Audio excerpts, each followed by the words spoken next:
Dori Villalon is the Vice President of Animal Protection at American Humane. Yes, October, mark it down, is Adopt a Dog Month. That's exciting. It is, I know. It is. Congratulations. Yay, it congratulations. should be a holiday for everybody.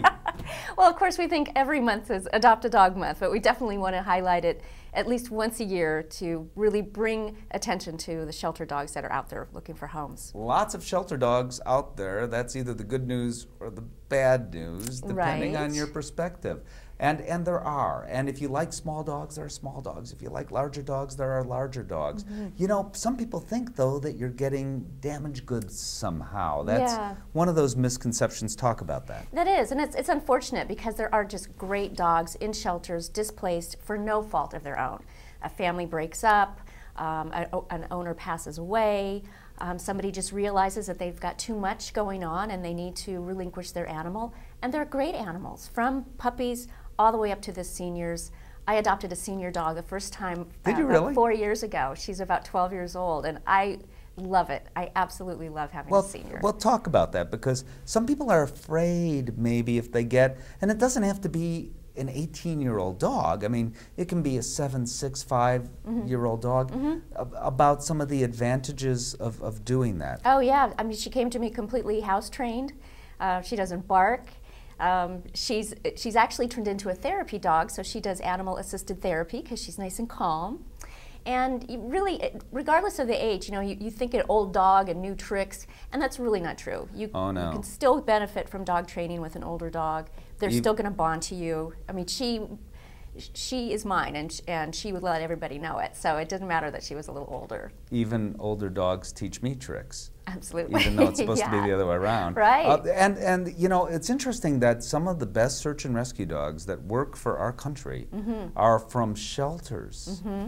I know, it's really interesting. I've worked in shelters where we've had those dogs go out and become bomb-sniffing dogs, and they look for a certain type of dog, and once we understand what they need, we're able to match them up with dogs. And what an incredible legacy for a dog, you know, to go from what's homeless to actually protecting us. You know, it's just, it's amazing. It is, and that's sort of the misnomer here. I mean, these homeless dogs are not homeless, as you point out, for any reason that is fault of their own, and something that's going on now are foreclosures. Yes. And that's another example of dogs that are landing in shelters.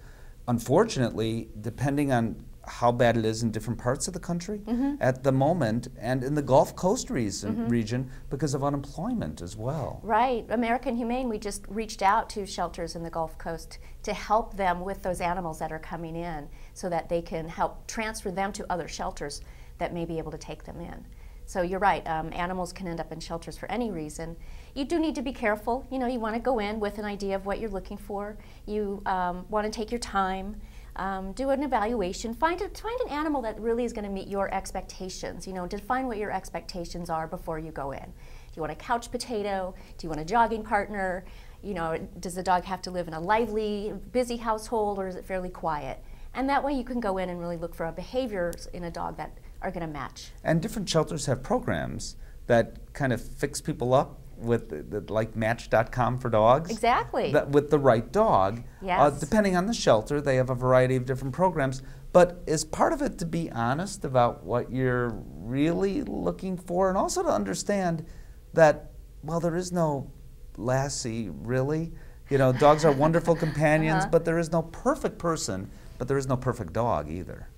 I think, again, it all comes back to knowing what your expectations are. The studies have shown that when the bond doesn't develop between a person and their pet, it's because of unrealistic expectations. So know what you want going in.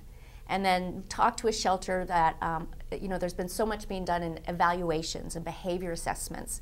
So I think it's always a good idea to research a shelter that has done some of that with dogs so that they can give you an idea of the dog.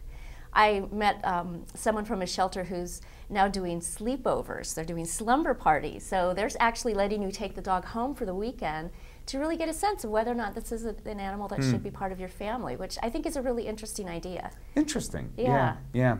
Fostering, too. That's another way. You know, if you're really not sure if a dog's going to be right for your family, do you travel too much, you can always reach out and offer to foster a dog. And then you could be one of those foster failures and end up adopting the dog, right? Yeah, well, I totally understand. AmericanHumane.org for more information about Adopt a Dog Month. That's coming up in October. Dori, thank you so much. Thank you.